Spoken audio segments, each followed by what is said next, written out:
Hey guys, I just wanted to make this really short video of me installing nerf bars on a Yamaha Banshee. These are Alba Racing and they're not the pro ones.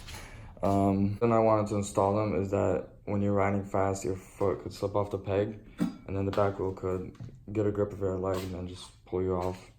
First, I'm gonna install this bar. You're gonna slide it right here and then take out these two 14mm bolts and then screw them on. So when we took out the two 14mm bolts, we noticed that it was shorter. But when you buy the kit, make sure that it comes with two longer bolts because the bar has like 3/16 of an inch, which is thicker. And then when we're gonna screw in the bolts, we're gonna use thread locker so that, you know, when you're riding fast, the bumps makes the bolt loose and then eventually it might fall off. But with thread locker, it won't. So we just screwed in the bar. It's pretty tight there. Now we're gonna install this one, slide it in, and then we're gonna put two bolts right here. On the pegs, there are already holes there, so you don't have to make your own. But before we install this, I wanna show you guys how to put the ropes on here. When you're installing the rope, you can see that there's three on this side and then two over here.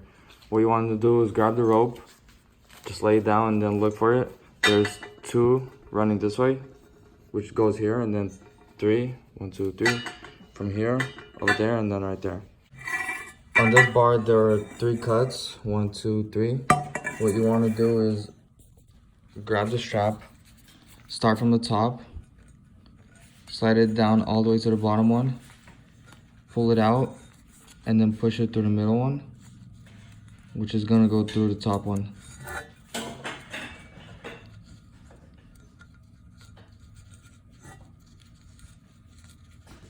If I can just get it. There you go. And there you go.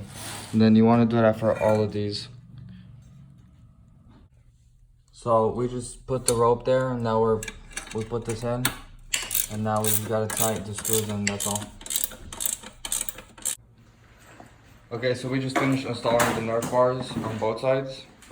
I would say it looks a lot better and a lot safer because usually when you're riding and you hit a bump, your foot goes forward and you get stuck and it might mess your foot up. But overall, I like it. Hope you guys liked the video. Hope you guys find out how to install a nerf bar yourself. And subscribe.